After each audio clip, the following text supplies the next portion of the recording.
Hi everyone, this is Irene Fair, founder of Ignited Woman and Irene Fair Coaching, sex and intimacy coach and expert on the women's libido.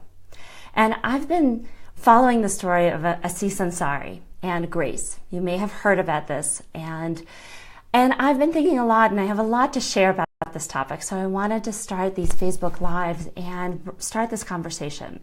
So if you're not familiar with the story, is that this woman, Grace, had an evening with a celebrity and actor, Asis Anzari, where the sex was kind of in this gray zone of being consensual, but not really being enjoyable. And it was in this gray zone of between assault and bad sex. And so this story garnered a lot of opinions, a lot of media press. And when someone from the media reached out to me a couple of weeks ago about this story and what my opinion was, I really got to think about this story.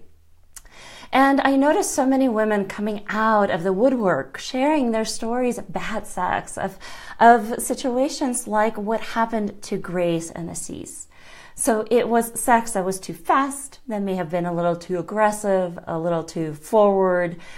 She was sending a lot of signals to him that she wasn't comfortable, that she didn't want it, and he wasn't paying attention.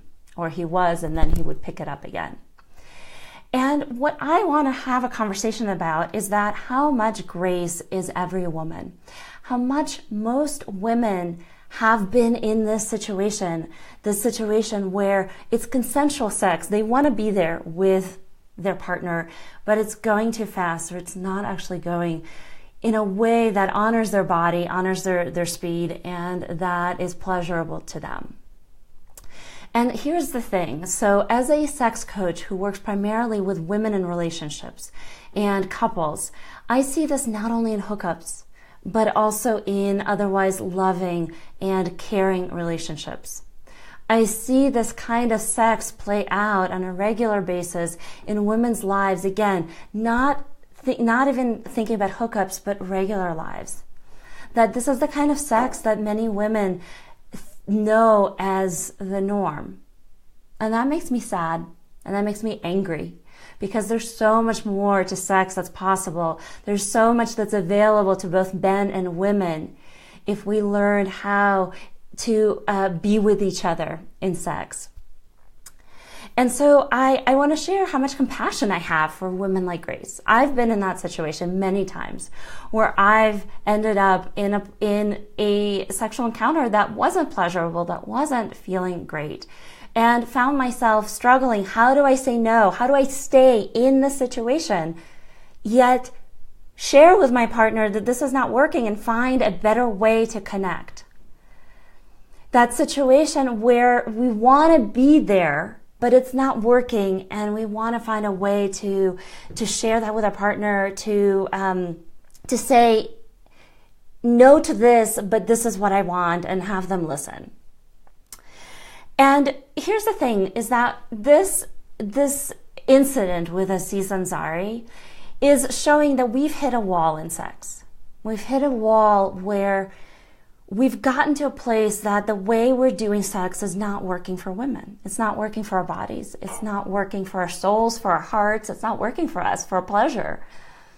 And that so much of what is the kind of education, sex education that's out there, which is usually the kind of sex education that happens in the absence of real sex education in our schools, in our communities, is that porn is teaching men how to have sex with women. And the hyper-masculine culture is teaching men how to have sex with women. But women are not participating in that education. And what I see is that too long, too much, we've blamed sexual challenges that women face on these dysfunctions in women's libido. But here's the thing. We're thinking about it wrong. We're paying attention to the wrong things. It's not that women's libido is dysfunctional when they're not wanting to put up with the kind of sex that porn teaches men to have. And they don't want to put up with the kind of sex where she's just there for him to get off on her without really being aware of what she wants. We're not paying attention to the real things, which is that sex does not work for women's bodies. And our libido is responding. Our libido is responding to that because we are not being satisfied in sex. We're not being seen as equal partners in sex. And I want to change that. And I want to change that under the hashtag no more bad sex. This is so much of my life's work. So much of what I want to do, what I'm here to do, what my vision for the world is that women and men and couples are empowered with real sex education to help us all access pleasure and connection and intimacy and connect to each other and be in that experience, co-create the experience of ecstasy rather than one person getting off on the other. And change this view of women's dysfunction as there's something wrong with women's bodies because they don't want the sex that is available that's on the menu. I want us to change the menu. I want us to change what's available. And I want to empower women to be able to ask for what they want. And in situations such as where Grace found herself, to say, hey, this is not working for me. And we either slow down or I walk out. And to empower women to stand up for our pleasure. Because in my work with couples, I see a lot of women, again, in otherwise loving relationships, having sex, doing sex that doesn't feel good for them. And I want to empower women to have that. And to empower men, to teach men how to attune to women's bodies, to start learning the cues and watch what's happening for her, where she's peaking and where her energy is down, and how to meet her there and how to be with her and how to create that ecstatic experiences for both of you. And for couples to be able to do this work, to take this work deeper into their lives. So you're going to be seeing a lot more of me in the next few weeks, few months, especially as we're leading up to Valentine's Day, because this is going to be an opportunity for a lot of couples to connect sexually, to up the ante on the romance. And I want to give you the tools, the guidance, and to show you what's possible when you learn to attune to a woman's body, when you learn to slow down, when you learn to prioritize each other's pleasure as much as your own.